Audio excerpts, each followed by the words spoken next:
Hello and welcome. This is the Daily Dharma. My name is Dina. Thank you so much for joining. Today I've gone through and put out a bit of a spread here utilizing the mixed shamanic deck and the sacred geometry activations oracle decks.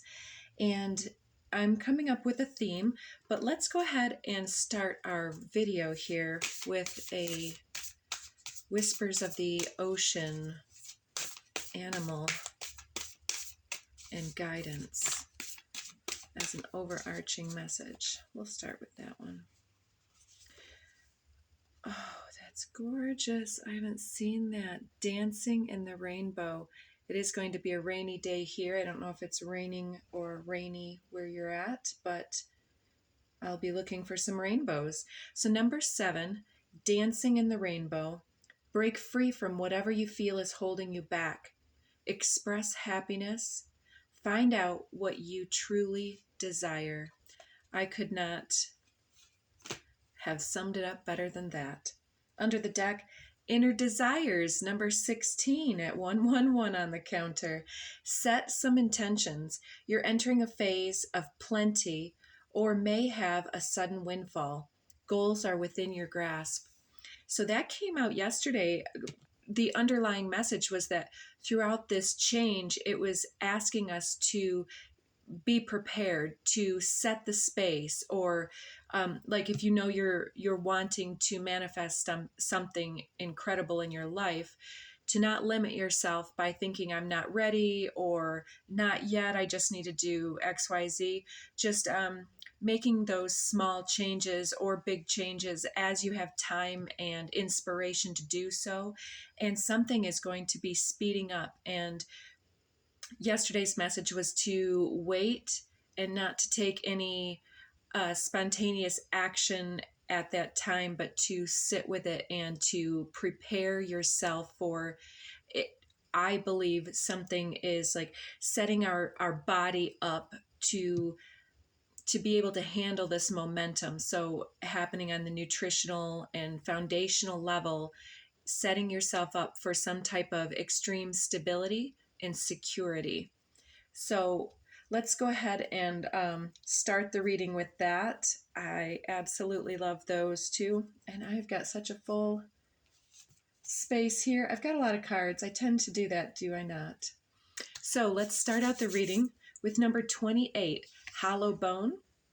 And as I go, so I don't become redundant and repeating myself, I'm going to go through and show you the clarifying code cards as well. 28, Hollow Bone, Teachability.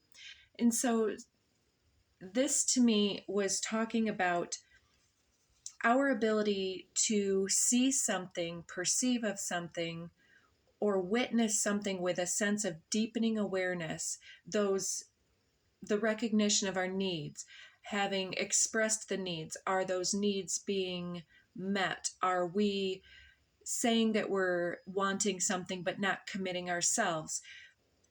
But there's also this element of the hollow bone being this skull with the feathers on it. Feathers to me are like the leaves in fall. The ability for the bird to molt is to drop the old feathers and to create a new aura, perhaps a new it's like a new wardrobe, a new look. And this can happen at the alchemical level. Alchemy's on the deck here, or on the board. So 28, then when I came through with the code cards, I got 27, the preceding number, fertility. And this to me often is a growth card, but it's also, again, setting ourselves up for success. So in order to call abundance in, we have to be ready to receive. So let's say if you're manifesting a new job, making sure that you have the correct wardrobe, the correct haircut, perhaps, so that you're not looking a mess when you go in to present yourself, because first impressions, no matter how superficial, are quite often a big deal. And it can be a make it or break it thing. And that's not to say that we're not stunning in our normal look or our natural state, but there's definitely something about being prepared for a chance opportunity, a chance meeting. And again, with that teachability, it's about the molting, it's about shedding that no longer suits us, because there's a lot of long-term changes that have been recognized and realized here. Realization is next here, about something that no longer applies, something that no longer pertains and is no longer relevant or resonant with where you're going. It's the winds of change have blown through this hollowed out bone, the skull of this, what is it, a moose, caribou? I'm not sure what the difference necessarily is between all of those. But with that skull, it's about the death cycle and honoring the rejuvenation that happens when we can release what has gone and to fill that space with new inspiration. The winds of change are flowing through, and I'm sensing that it's like the wind moves through the bone and starts creating this howl. And maybe that's why that instrument is shown from the skull. It's like the music plays through this bone now. When the wind howls, it creates a tone, and we can listen to that tone and almost perceive of the future manifestation based on where we're at now, where we're feeling and acting and being. So the next set, we had number 7, the child, with number 37, realization. There's a lot of number synchronicities here. So if that's something that speaks to you often, go ahead and watch the clocks, look for numbers, look at addresses driving down the road. I get a lot of messages, and then I take my own ideas about what those number codes mean. Perhaps I'll post on the community page about the number codes and some of my insights on those, but it's always important to use your own judgment and guidance. With this child card, a few things were coming out. Have you ever been in a state where there's a deep reflection or something heavy on the heart, heavy on the brain, something that is or was perhaps elusive, that you're really working through the details and questioning and focused on, or something keeps repeating in your head and you're thinking, what's the meaning of this thing that keeps repeating, like even song lyrics? But in this case, it almost looks like an adolescent teenager, because I see this smoke eyes, somebody that wears eyeliner and is really tuned into their inner state. And I'm seeing the orbs that look like moons all around here as the ebb and flow and movement of other individuals around us. And it's almost this timeless thing. Like, have you ever seen in the movies where they'll show an individual focused and static, and the world just speeds up and they fast forward everything around it, but that one static image is just sitting there, really, really, really looking into something. So I don't know if this is a vision, a bout with depression or anxiety, overthinking, a huge choice point decision making situation, some type of a near miss or something.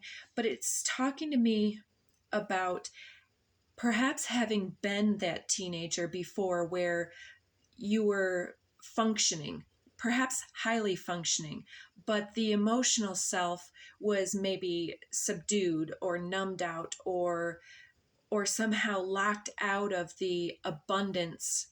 Maybe you weren't taught the appropriate emotional coping mechanisms, how to love and be loved in a sharing, reciprocal manner. And I say that because under the deck, I split the deck, and from the middle, coming up here soon, will be this root girl, the disowned self. And if you take that in a moment, it's an early onset of root issues, and the root chakra is that foundation of stability. And if you come from any sense of instability, or if it has somehow been a part of your life, even for a short time, perhaps a few days, a few months, or a few years, whether that's financial, emotional, or otherwise, this is talking about the effect upon our inner child. And the root girl is about the very young child. I'm seeing this between, I want to say, ages of like 1, 2 years old until somewhere about like 7 or 8, where there's still that chubby, full face, the baby fat still being there, and being perhaps sat down, timeouts, overly disciplined, overly shut down, be quiet, don't come through. And under that, showing itself was overwhelm or overflow, overwhelm and plenty, 43. So it's 43 and 46 right there. And I'm sensing that that's the this repression has then led to overwhelming emotions because of the perhaps subdued, repressed nature, where now it's like our needs are really barking at us, I want to say. So then the child compared to that, again, is adolescent, teenage years. And I know I'm talking about makeup, but this doesn't need to mean that it has to be a feminine, although it's coming through similar to that. So I may come back to that, but the realization here is that you remember that time. You remember how to heal, and having witnessed that, there's this realization that, hey, something isn't right. I am not at ease. I'm not at peace. And so there's something coming in with this foreshadowing of that hollow bone howling in the wind that wants to wake you up, that there's some type of stagnancy where you're standing still and the world is moving around you, laughing, giggling, and experiencing, and it's calling you forward. So the next card, number 9, completion. This Ouroboros, how do you say that? Ouroboros, whatever, the snake devouring its tail, talks about cycles, but it also talks about the compass. Do you see the directions being shown up, down, side to side there? It's another portal that shows up in many of the various cards in this deck. And it's also, because of the multicolors on the snake, it's also a chakra activation. So I believe it's the heart right here in the center. And it may even have something to do with your sensual or sexual identity in any type of a way that feels right to you. But there's a completion and an ending here. Seeing something else. What is that? A coyote howling? That feels right. The howling bone, the hollow bone.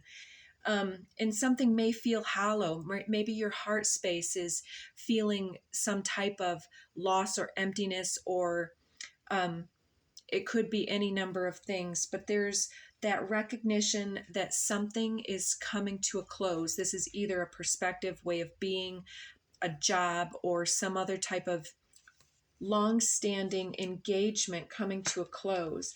And I'm sensing, because through the aging process, your perception has been uplifted and you are having a huge realization point of your ability to shift and change, and the realization that you're no longer resonating with these situations, whether it's some type of narcissistic boss or some type of toxic romance or some type of family situation.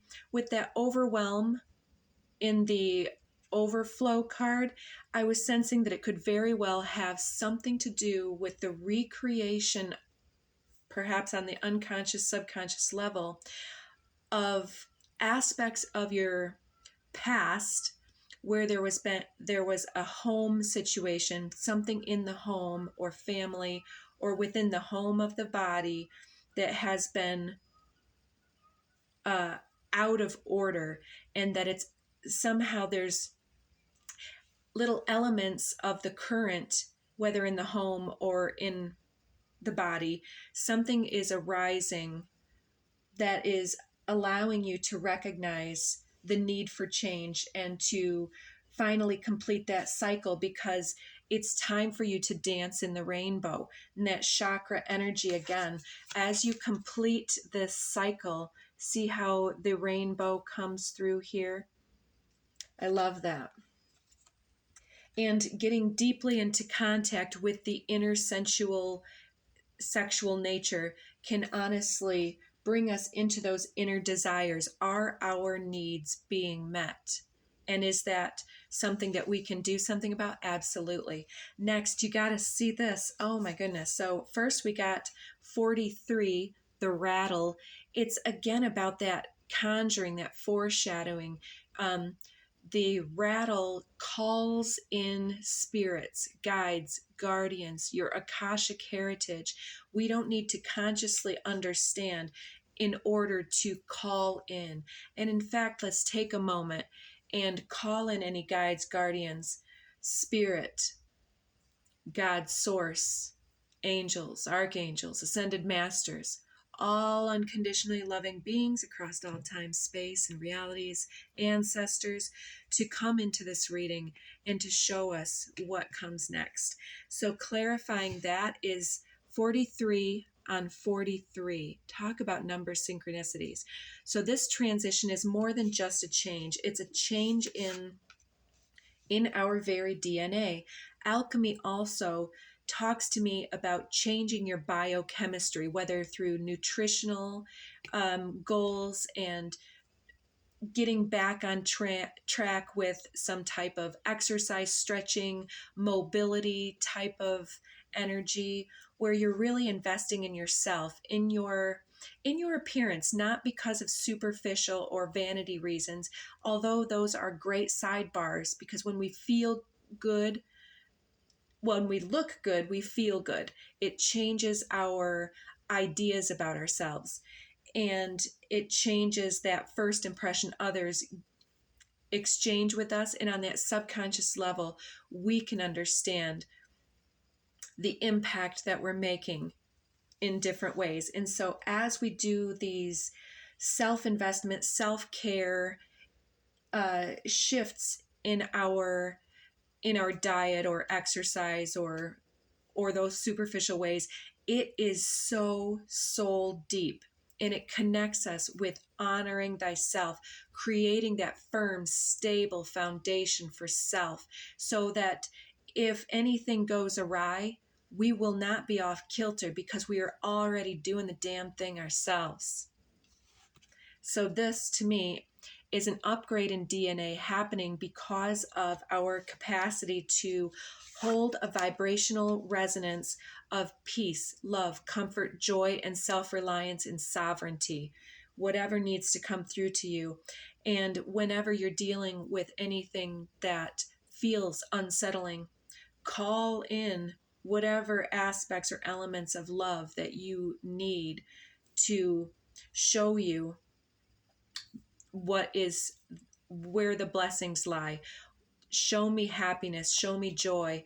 And also, it's such a great practice I was watching this the other day. It was a great reminder, something about adrenal fatigue. It was a great video about that. I didn't understand all of that, but if you've had early trauma or live a high stress life or in a highly stressful environment, job or home environment, that sometimes our adrenals can become overwhelming and overactive, and it creates all kinds of complications.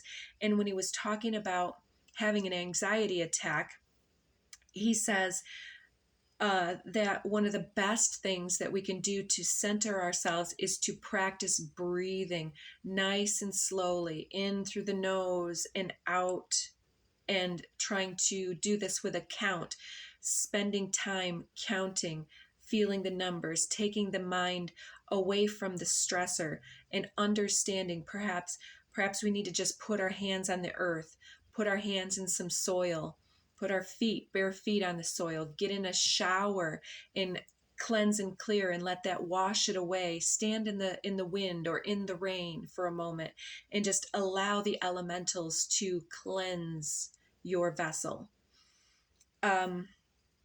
So yes, conjuring and calling in is very important here.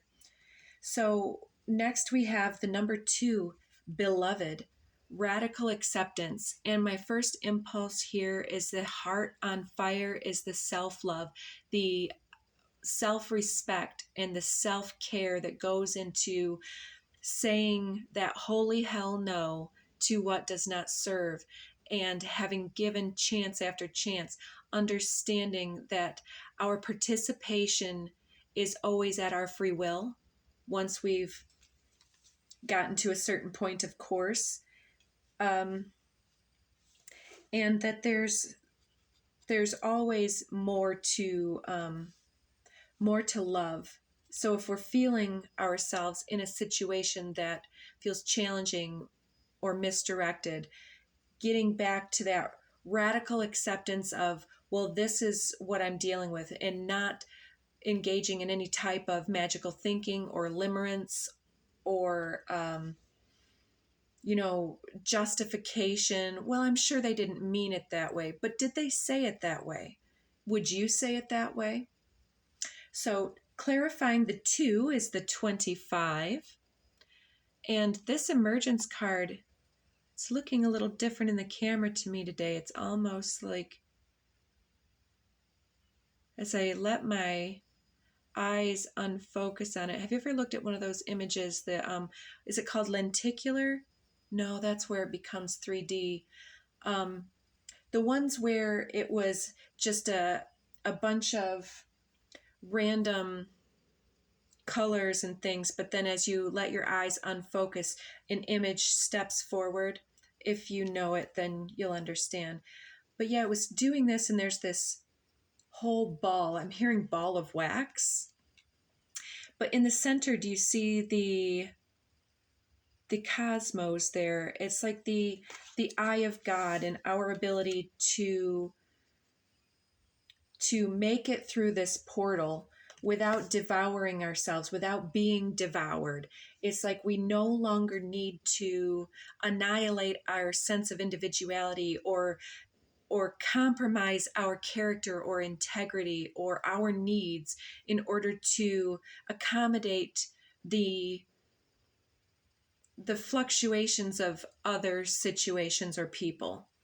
And so setting firm boundaries here is a form of radical acceptance. It's radical acceptance of your needs and saying that my heart is on fire with all that I am and all that I'm here to be and become, and I'm ready to step forward or step out of the box or out of the cage and to really speak it into fruition, that this is my new chapter that I'm stepping into. So moving away from something here. Excuse me. So last card here in the spread is 52, Straddling Worlds. That one's come out. This is the 3rd day in a row. Wandering between realms. This to me is the transition card and the child here, where the child is steady and calm in the midst of the storm. Maybe if you're dealing, for instance, with someone who has narcissistic tendencies and they trigger and push and prod you, maybe you just need to go what they call gray rock and not respond at all, and let somebody have their tirade while you either leave the situation entirely, which would be amazing, or just completely tune them out and go into meditation, which is not always possible. I understand this, but this is on the symbolic level to in the face of challengers to go into your heart and say, that is not true. That is not who I am. That belongs to you and not to me. And I am resolving in this moment that this cycle is complete and I am no longer compatible with my own abuse or whatever it might be, or fill in the blank. So the straddling worlds is also that ability to see through a circumstance and to tune out all that's going around in order to tune into where you're going. You know, if everyone around you is toxic, then you are able to tune into your higher capacity here, to what's right for you, and to make these commitments and changes, and to, yeah, something about set the world on fire, but please, not literally. So straddling, or like a campfire, bonfire. And so when you come into this place of deep self-respect and self-care, I'm sensing that you are really catching attention here. Completing this cycle looks good on you. And then clarifying the 52, we have 36, prosperity. So not only does it look good on you, it's bringing love and money and abundance in many ways into your world. It's like this is that magician card where wandering between realms, it's in the deck, he's generally shown like this, channeling as a conduit of spirit, bringing in unconditional love from the universe, channeling it through the body and grounding it into your body, your world, your earth, in your sacred space. And it's like manifestation to the nth degree here. So on top of root girl and overflow, we have 29, healing. So healing is obviously underway when we talk about the chakras being completion and then that dancing in the rainbow. But the root girl says the disowned self, having suppressed, subdued, or said, oh, those emotions are too intense, push them away, everything is awesome. But healing here, you can see that the rainbow essences, maybe you cannot, sometimes the light in here leaves a little to be desired. There are many colors of the rainbow all showing up from the center here. And it's like the heart really stepping forward and illuminating and becoming a beacon for your healing. It says the frequency of healing supports our intrinsic ability to restore our health and wholeness by consciously using the information that comes to us through our senses and harmonizing everything accordingly. And then the bottom of the deck, we had number 5, the closing door, completion. So completion is right beside this. I think I'll use the thumbnail with the cards if I can get them all in one picture. But so yeah, you're closing the door on something. Maybe this is you literally walking out the door. And under that is 45, the seer. And did we have 45? We have 46, 43, 43. Oh, we've got 3 43s. Overflow is 43. I don't know if you're 43 years old. Could be. So 45, the seer, this has a bobcat cougar showing itself and some birds. And also back here, can you see the bone? It's got a different antler, but there's the bones there. And he's got this makeup paint with that black smear across the eyes. The painted face. Some kind of ceremony or conjuring. And he's also got the rattle. And the feathers, of course, are very common in this deck. But there's some type of conjuring something of deep importance into your life. And this closing door is like what's on the other side of that door is love. You've already stepped out, you're closing the door, and it's very bright on the other side here. And then the code card coming over there was 35, perception. So maybe you don't feel able to move beyond this, but the frequency of perception supports our natural curiosity, moving us beyond our comfort zone to find the edges of what we perceive as real and to take a good, hard, deep look at it. Maybe you're limiting yourself because you don't feel that you have some type of worth or desirability as a job candidate or otherwise, or love partner. But there is someone for everybody here, even if it's a friendship, love. And look at the bottom of the deck here. This one was in the pre-shuffle. I had synergy with sacral chakra, kept showing itself. And yeah, the ability to work with ourselves and to make something work for us. So then we have sacral chakra, Gaia, magic, third eye chakra, universal love, delight, and then the back, synergy. I thought, oh yeah, magic is there. So yeah, working with the elementals and with Mother Earth in general, grounding yourself in the body is bringing this magic instead of the hypnosis of gaslighting or toxicity or previous traumas or stress. You're really channeling divine love, light, peace, and joy into this moment. So let's see, we're running out of time. So don't forget to like, share, subscribe if you have not already, and hit that notification bell if you want to be alerted whenever I upload a video. We have Shining Lotus 26.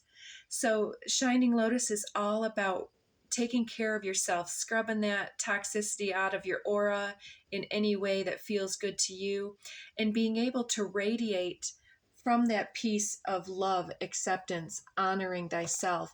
And it does, it looks great on you, the confidence and the capacity. So give yourself much more credit is here. You have more options than you realize stayed on the deck here. And it says also, always follow your heart unless it's been broken. Then you must lead it back into love. And you needn't worry. You have what it takes. I like that. One more. You know what to do. And you do. And you're doing it. So take good care of yourself and check back for other timeless messages if you need. And we'll talk to you again real soon. Thanks, guys.